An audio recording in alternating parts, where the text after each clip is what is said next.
And welcome to TNMCoaching Unplugged, Zoran Todorovic Interconnected Podcast. We're so grateful and happy that you're with us today as we have these exceptional guests. I mean, all our guests are stars and wonderful people who inspire you to elevate your thinking, elevate your being, transform your life, transform your business to the next level or beyond. And we always are so happy to have people that are coming like shining stars, but today we really have a star.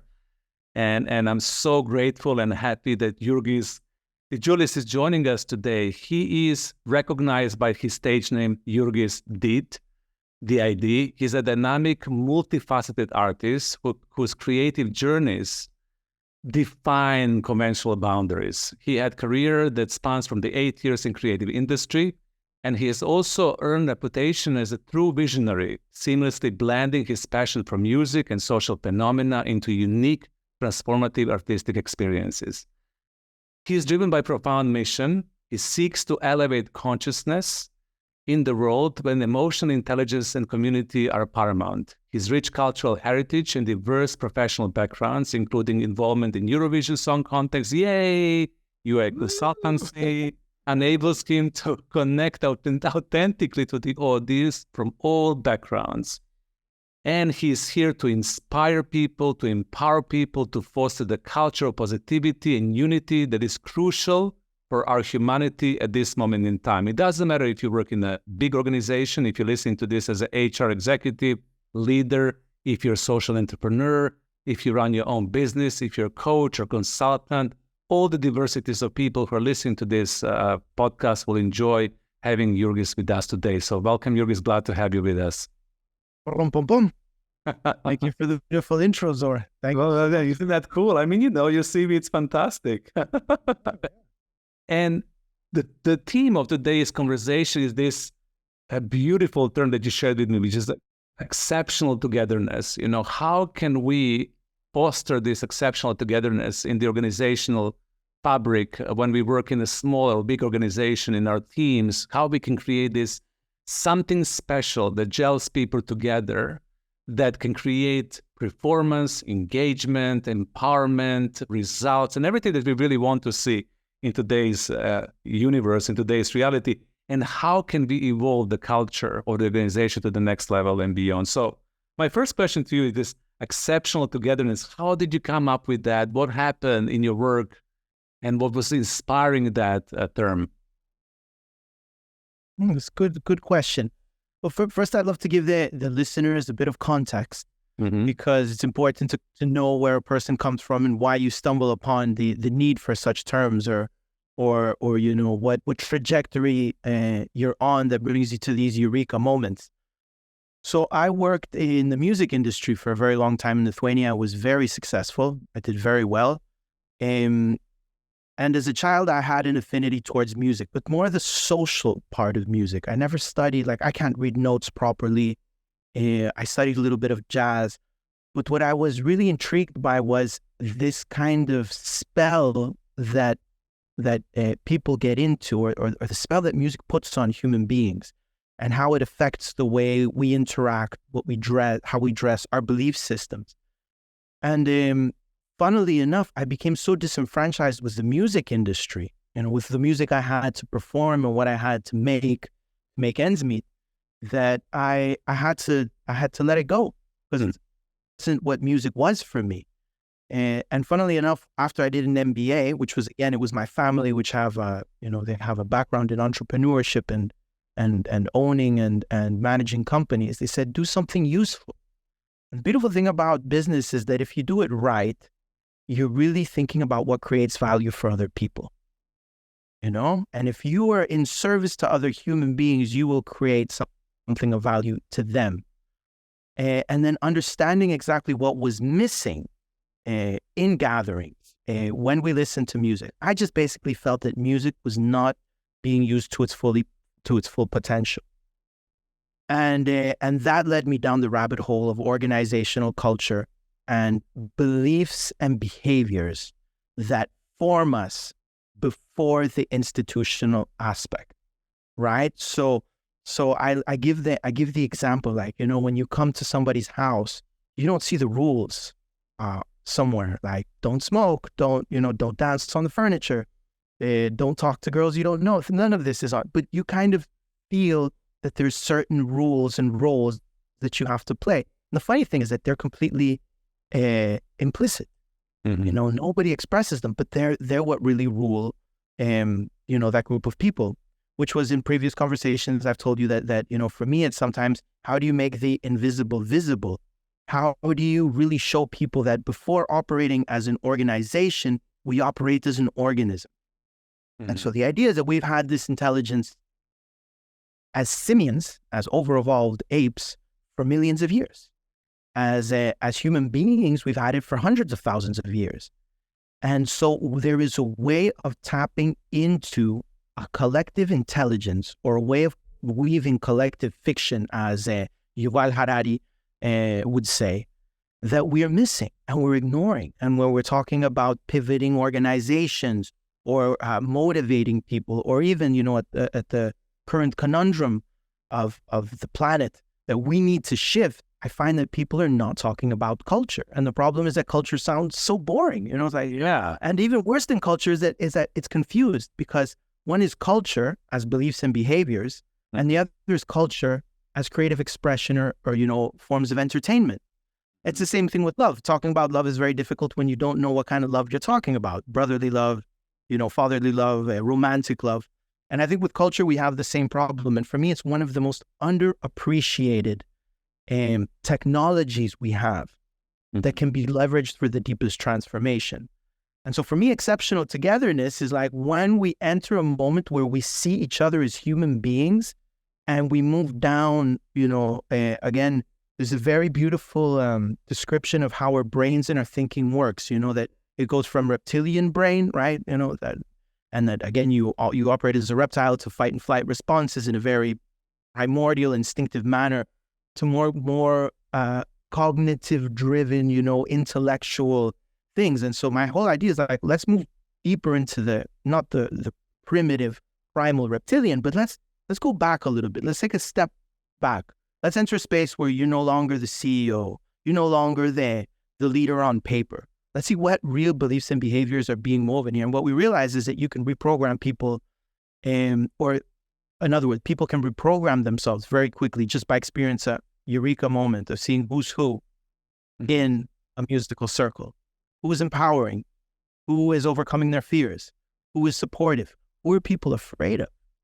And so for me, that moment of exceptional togetherness is just a moment where you go, wow, we're humans after all. Yeah. And it's a eureka moment, because often it's funny. People ask me, can we do, I do these interactions. We've called them community flux over the years, which is entering an elevated state of co-created flow. And some people say, well, listen, can we maybe, do some more analysis? Can we, talk to the HR a little bit more? And I always do thorough preparation. I always talk to the people before doing, these interactions. But what I realize is that more than really guiding a process, I want to put people in that state where they go, wow, this is us. This is us having fun. This is us, which have been working together for maybe 15 years, and we've never smiled at one another. And here we're smiling. Here is us feeling that we're part of something, and that these notes that are coming out of our mouths, the singing, which I haven't sung in 20 years, or the last time I sung, someone told me to shut up because my voice wasn't beautiful. This is being empowered by my colleagues. Yeah. And that is profound stuff. And I think also the reason why I love doing it in circle and with others is because you can experience transcendence on your own. You can have a transcendental experience, and you go back to your company, to your cluster, to your tribe, of individuals, and they'll think it was a hallucination. They'll think that you've gone crazy. But when you experience that collectively, it's a truth that can no longer be unseen. Mm-hmm. And for me, that idea of like, okay, let's have that moment, that eureka moment is the main thing I deliver. That eureka moment, wow, we are humanity aggregating potential and having fun. And this feels really good because our oxytocin is triggered, the dopamine is triggered, you feel great. I always do is like, how do you feel now after the experience? And they're like, wow, we feel amazing. I said, good, because being in tribe is also a human need. You're satisfying a lot of very deep emotional needs through these kinds of things. So yeah, maybe that's a longer response than you had expected. But in essence, exceptional togetherness is just reminding ourselves that we are humans amongst humans. Mm-hmm. And music is a conduit. And music is a conduit. Beautiful response. Thank you so much for that. And when the people get into this space of community flux and you begin guiding them to the process, how do we get people to be vulnerable enough to be able to step into that space? As you said, you can see a team member who is taking over, or somebody who's shy, and somebody who's supportive, somebody who wants to sing, and somebody who wants to hum, or somebody who wants to get something, but there is this kind of, can I really do this? Can I really be myself in this context of being with my colleagues or peers or collaborators or fellow business partners? It doesn't matter where they come from. How do we get them there to really kind of, I can be myself. I can be human after all. Man, here's the funny thing is that there are manuals for being human. There's people who write books. I don't remember who was the guy who wrote How to Make Friends and Influence People. Who was this guy? I know the book, but I don't remember his name right. Well, I'll Google it while you're talking. I remember reading the book. I remember reading the book and going, shit, if you don't understand this, you're pretty messed up. It's like how to stroke the cheek of a woman or how to hug your children. It's what's called tacit knowledge. It's things that you can only pass on by being with another person in a room.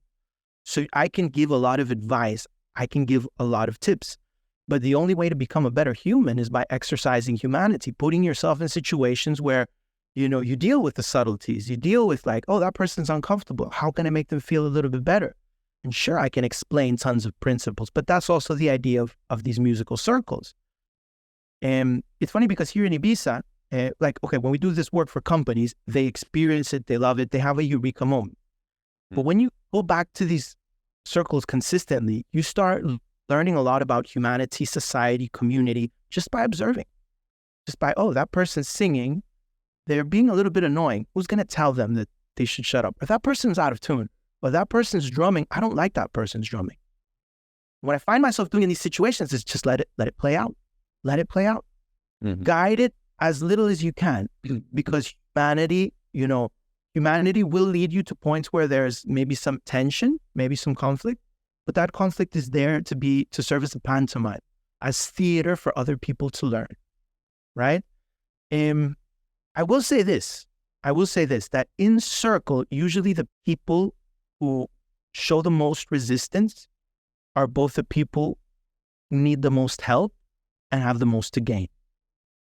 So I've done, Zoran, I've done these circles for all kinds of people, bankers, people in weapons, people in, I've done it for royals, I've done it for presidential gatherings, I've done it for all kinds of levels.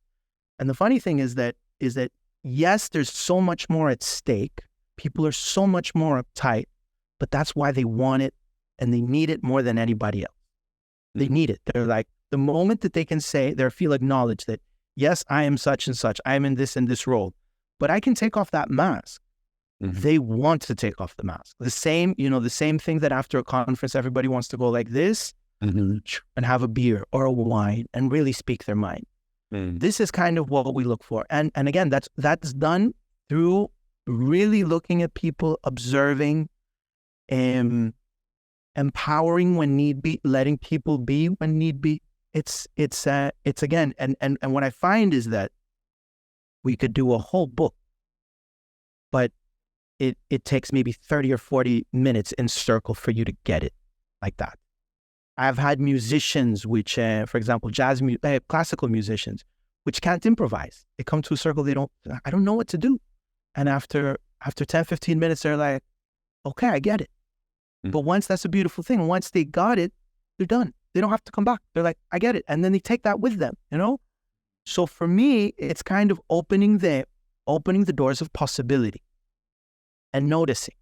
Now, again, I'm kind of tempted, to say, oh, look, I can explain this and that. And again, 40 minutes chatting with you won't be enough.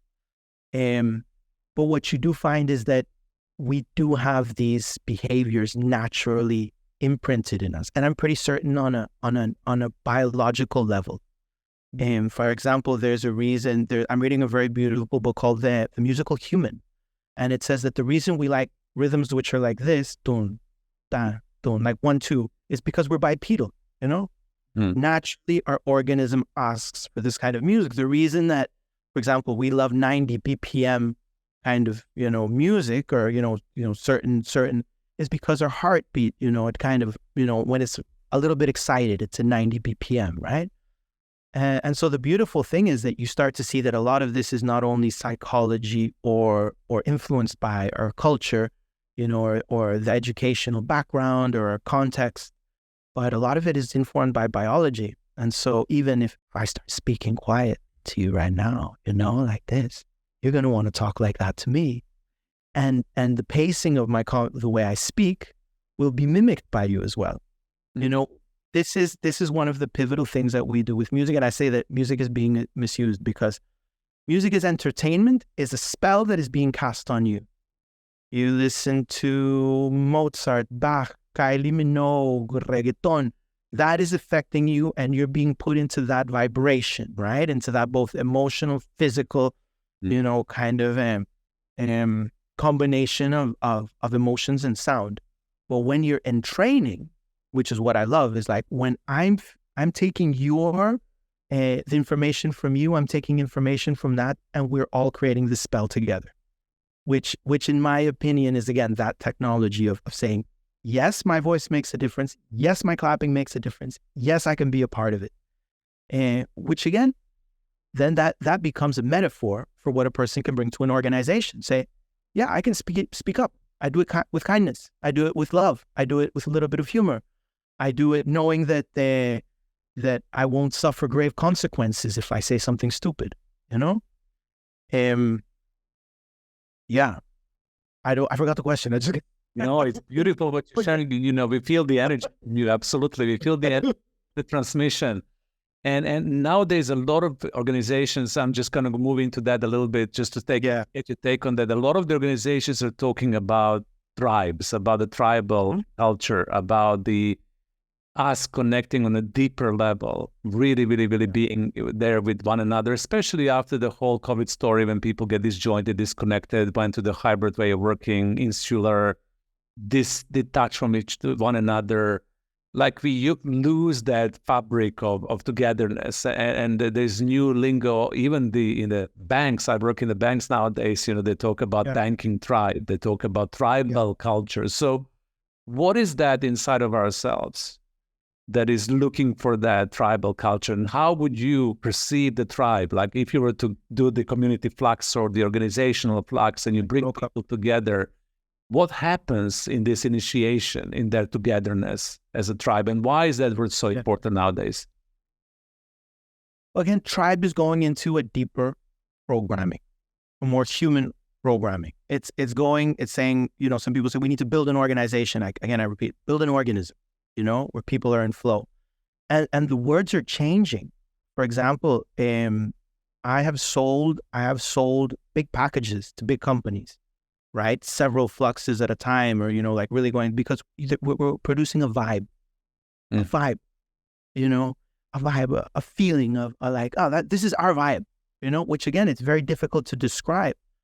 A culture is a lovely word, but you sometimes need very concrete examples of what it smells like, what it feels like. How do we behave in that context? Mm-hmm. And it's true. Like, for example, if you're amongst bankers, and somebody starts talking about some assets, which will go up in price, their eyes light up and they're like, oh, what kind of financial vehicles can we conjure around this, right? So there are behaviors that are innate, to certain groups of people. And again, for me, it's like, okay, what are we looking for? So I'll give you some examples of this. And first and foremost is when you're engineering an experience, you have to know the values. And you have to know what is the messaging, what they really believe in. So we were pitching something for a real estate agency in Dubai very recently. And they had their usual kind of like, yes, we believe in prosperity for everybody. And and, increasing the well-being of, the whole region, which when I read it on paper, I'm like, this is generic bullshit, It's like, of course. And when I met the guys, I'm like, because you could tell what they were was agents with an attitude. They were like, yeah, we're going to make money. Yeah, we see the opportunity. Yeah, we're going to miss some sleep, which goes against the whole well-being culture. But I could see that was what had gotten them where they are. So I told the guy, I said, look, it's the right attitude. It's the right attitude, right? It's the right attitude that makes you, know how to talk to a client. It's the right attitude that fosters trust. It's the right attitude that tells you when to let go of something and when to pursue it like a dog with a bone. Mm-hmm. And so that idea was very attractive. It's like, yes, that's the right attitude. So you find little words like, again, you might remember George Orwell, 2 legs bad, 4 legs good, right? You create these little things which become chants. You put those chants into the music, and then that starts permeating. You add a little bit of cognitive or mental structure or verbal structure, linguistic structure to the feeling. But the whole process really begins with just sitting down with people and understanding their problem. I dealt with a situation, believe it or not, and again, it's like I love that I can work on my feet, where it was something where the company was really happy that they'd gotten amazing results that year, and it's great. And 12 hours before, their parent company was going through restructuring. It had been announced that they're going to go through restructuring, and all of the branches were going to get, disrupted. And so then the message I brought was that you need to know your tribe. And again, really quickly talking to the people, well, how do we need to adapt it? It's like, you need to know your tribe. We give this really beautiful example of like when you're in a band, mm-hmm. you might be the singer, you might have the message, but the drummer, bass player, the keyboard player, the back end, they really need to feel what we're fighting for. And so that moment that I gave that example, it's like, no, this is not an orchestra where, you're being told what to do, but everybody needs to contribute. We had a very beautiful moment where, they said thank you, because they said, look, all of a sudden we see what people are really committed to a process, and what people are like, well, this is actually a good opportunity for me to leave. A vision of what the company had to pivot into. Again, emotional, because we didn't write everything down. There were no slides or anything, but they're like, yeah, I feel I can work through this problem with these people. And the other ones were like, well, actually, I'm not happy to begin. So honesty, right? Transparency and honesty. It's honesty, it's transparency. It's acknowledging that we're humans, that we have fears, that there are certain things that aren't working. And I, for example, really commend higher management. I don't know if you've realized, but higher management is very into their own self-improvement, into an understanding that you can only deliver high achieving results if you're aligned with your purpose, if you're feeling good, if your body's functioning well, if your mind is functioning well. And increasingly we see that there's C-suites, like whole teams, that they have to operate like a Navy SEAL team, where they have to know what this collective flow is, where there's almost a certain telepathy, and they're open to all these things. And then the funny thing with middle management is that it's all fear-driven, It's like, I fought 15 years to get here, 15 years, and now you want to change something? I was like, no. Or am I going to lose my job? Or what does that mean in terms of my workload, They're much more apprehensive to change. So just knowing that, and knowing that you got to talk to middle management a little bit differently. And also knowing that people all the way down the bottom of the food chain, which is also fun, they want to feel that they're part of something, but at the end of the day, the only thing they're interested in is the paycheck, So for them, any interaction is just like, oh, this is great. The company's spending money on us to have a good time. Great. Super. And we're getting something more. That's fine. Kind of understanding where these things hit. There has to be, again, 10 years of experience does a lot in really understanding what people need. And again, although I have an arsenal of activities, of games, of jokes, or kind of like even just kind of like situations you can put people into. If you're not tuned into what's really happening, you can't help them. You can't do anything.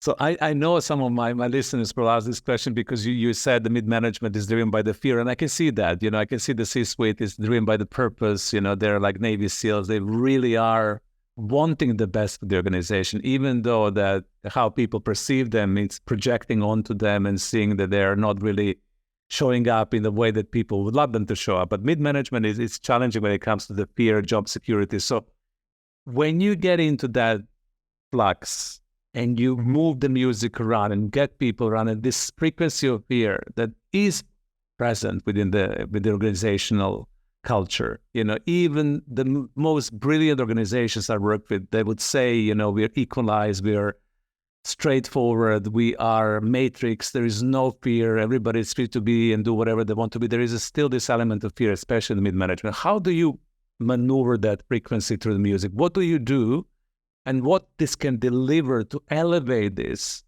inside of ourselves so that we can release, understand, transcend our fear? Yeah. For me, the idea is that it's a spell. Think of it in terms of spell. Like money is kind of like a spell. It's like a belief system that we all believe in, right? And I think COVID was a very interesting thing where we felt that the spell had been broken. Now stay home, don't go anywhere. Like everything changes, and you're like, okay, well, what is family to me? What is well-being to me? What really matters to me? These moments when the spell is broken, most importantly, understand that you were under a spell. Like if you're in a highly hierarchical, very square institution, you're very careful with everything. At some point you say, let it go. And with the music, it's very easy because what you do is you distract people. So you start playing the guitar, say, hey, ladies and gentlemen, do you like some music? And they're like, yeah, we like music. You like a song? I say, that's a pretty nice song. And they're like, yeah, that's a good song. Yeah, it sounds much better if you start clapping. And then they start clapping. It sounds actually much better if you start singing. They start singing. And then by then, you've taken them as a spectator within certain rules and roles, and you move them to be active participants. I have a TEDx talk on this I did in Stockholm, which kind of made this point, is that all of a sudden you think that only this is possible, and all of a sudden it's like, oh, wow, now all of these other things are possible because that no longer applies, even for a moment. And for me, again, is like, if I work, and I love to work with people who, sometimes they just hire me for smart entertainment or something that's relevant, or activation, or just give us a feel-good moment at the end of the event, or we have clients and partners and we need to feel that they, them to feel that we love them, and, something like that. Okay, we do that.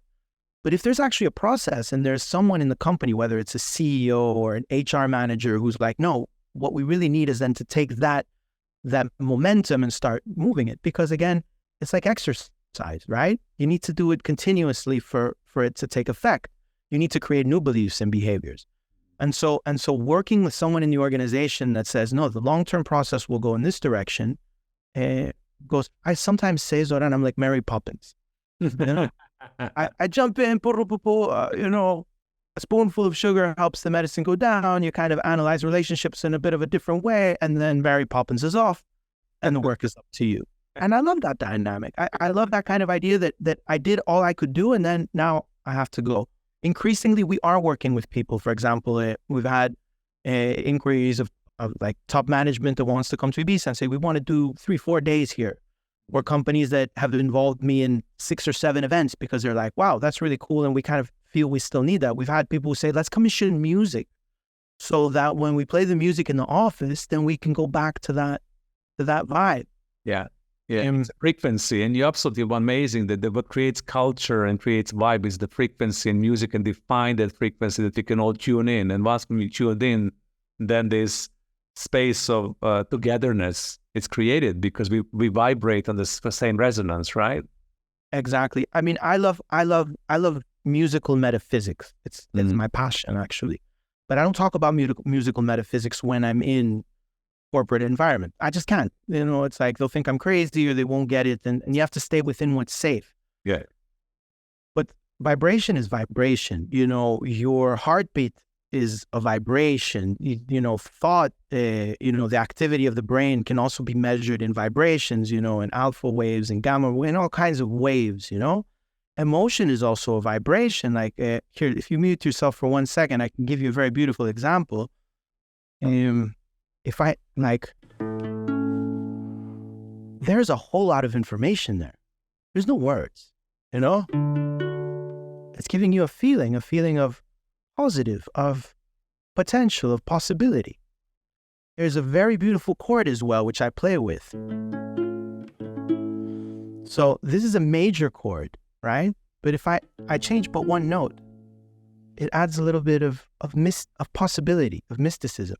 This is actually, if you remember Star Wars, they go da da da da da da da, and then when the credits finish, the camera pans down to a beautiful planet, and you hear this.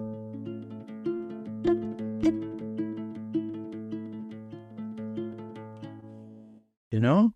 So that's poetry. That's just basically poetry through vibration. And that can be an emotion. If I were to play upbeat music, you'd feel that too. And the funny thing is that even now, as we continue to speak, you're still in the vibe of that thing. I mean, that's why, totally. I mean, wow, it moves my soul and my heart, absolutely. That's exactly it. So one of the principles we apply is economy of words. Mm-hmm. Economy of words. And the Kogis have a beautiful saying, which is speak less to say more.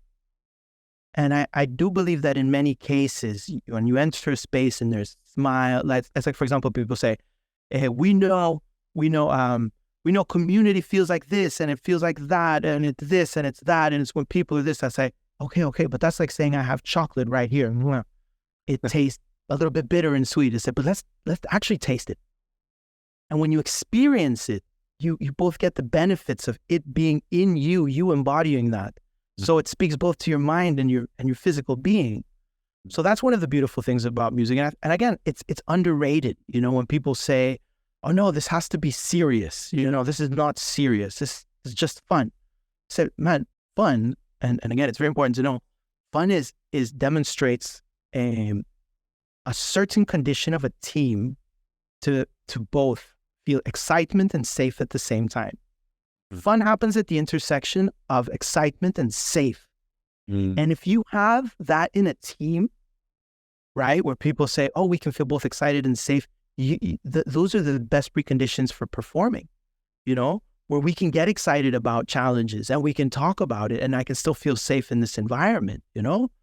So when you have emotions or when you have all these things where, you know, you can't really describe with words, but you know you felt it, for me, that's much more powerful. And again, for me, it's difficult to sell it as well because I struggle, you know, and I have a beautiful website and we've done beautiful TEDx talks and I've done, you know, we've recorded many of my sessions, but when I only make sales when people experience it and they go, that was amazing. And I need that. Yeah. So for me, it's almost a curse because the goods are like, you have to taste the chocolate, right? To know how good it is. Yes. I am going to make sure that the people taste the chocolate when it comes to you, and by seeing all of your, you know, TED Talks and musical, you know, jam sessions and the fluxes, so that people can really see, because I know that the decision makers sometimes do need to experience it, and some of the people can have this leap of faith and just jump into it because on a certain level they know this is necessary. And what we know it's necessary nowadays for all the organization is that this deeper level of togetherness. And I love what the definition of fun in organizational setting, which is somebody feeling excitement and somebody feeling safe at the same time. And when you are there, you know, with the excitement and safety, you can then create everything that you want to create. And we all want that. We want to belong in that space when we feel this, and we want to feel creative and excited ourselves all the time. So it's an invitation for everybody who is listening to step into that space because we need it. You and I can talk forever. You know, this is one of the podcasts. You know, we need to maintain the time. So we come into the closure. So how would you like to leave audience with? What would you like them to try based on listening? What would you like them to play with? What is our call for action for people who are listening to this? I would invite people to see the organism under the organization. In Colombia, there was a joke that the most powerful lady in any company was the lady who passed around the coffees in the morning. La que pasa el tinto. Because she knew everybody. She knew what they were up to. She knew how they were feeling. She got the best gossip. She had her tentacles everywhere and access to the best information, you know? And I know that there's many people who work with this, how to make the seen unseen, and how to, how to map, the nodes within an organization, and how certain rituals are played out. But I would invite people just to be a little bit more conscientious of it, to say, hey, do it through music. Personally, obviously, once you understand that, it becomes a drug, because once you experience music like that, it's like eating an organic, beautiful aubergine with natural ingredients prepared with love versus going to McDonald's. All of a sudden, you're like, no, I want that.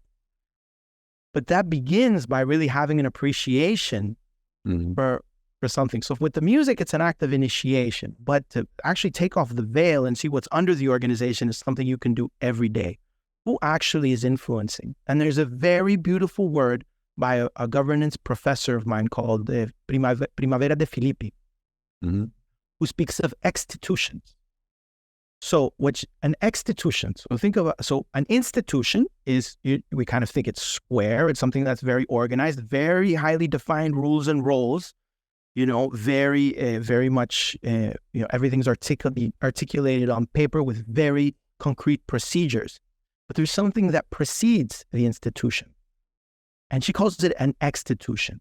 So if the institution does scaffolding, the extitution is the drive. It's like, wow, this is so much fun. So she says revolutions are extitutional. Fan clubs are extitutional. Enterprises, when they are born, are extitutional. When people, it's like, hey, I got a bit of money, you got a bit of money. I see the vision, you see the vision. I'm excited. And a lot of kind of telepathic, almost back and forth happens, and something just comes up. And then when it starts kind of taking form, then you institutionalize, and then you create the scaffolding. So especially in organizations where the institutions have become too heavy, where they just don't serve anymore, it's important to understand that they're fiction. We can rewrite it. But what is the real institutional value of that? What gets people excited? What makes them, dream and feel that, hey, we can do this together? That requires really undermining the importance of the institution and going to the very bottom of it. And I don't know if it's interesting, but I can close with this very interesting thing. So there's Salim Ismail, right? He wrote the book on exponential organizations, used to be the head of Singularity University. He has a very beautiful way of describing change within organizations through the idea of an autoimmune response. And organizations have an autoimmune response. And mostly it's paperwork and the fear, it's too difficult. We're going to have to, clear this. It's too difficult. So he says, always go to the periphery of an organization, the very periphery, to do what's exciting, where you're not playing against the institutional baggage. Just go somewhere where you can experiment. And so those are all the kind of the labs which big companies create, or I don't know, Lockheed had Skunk Works, so where people can go crazy and do their thing. And find those kinds of spaces, very often it's the coffee room, it's the lunch room, it's the informal gatherings, it's the musical circles led by Jurgis Didžiulis. It's the space where you can go to the very edge of the organization, leave that organizational institutional scaffolding to the side, and say, what else is there? Let's allow ourselves to dream. So just really give the opportunity, for people to understand that organizational structure is fiction. It's just a shared fiction, something we made up to make this work. But what has been serving us as human beings for hundreds of thousands of years to aggregate potential, to become more than the sum of our parts, is this ability to come together as a tribe. And that has to be exercised. As I say, the most important muscle of all is the one right here. And if you're not exercising that, you can't leverage that potential. Aggregating potential. I love it. So thank you so much, Jurgis, for joining us. It was such an elevated conversation. We're always happy to get people who can elevate our consciousness and get us to think beyond the boundaries and beyond what we think is possible, and to really pinpoint the essence. What I leave, with talking to you, it's the essential conversation when you took us to really consider very important points that really make organization to shift into the organism, and they create this exceptional togetherness that we can all perform, strive, and be the best possible version of ourselves, and ultimately realize our potential. So thank you so much for being with us today. It was joy and honor and pleasure. I've learned so much. I'm sure everybody who is listening learned so much. And to all of you who's joining this podcast, thank you so much for being with us week after week. Thank you so much for commenting. Our Spotify is going even higher and higher. Thank you so much for sharing, and keep on tuning in for more interesting topics and more interesting conversations. Bye for now. Thank you so much once again. Ciao, ciao.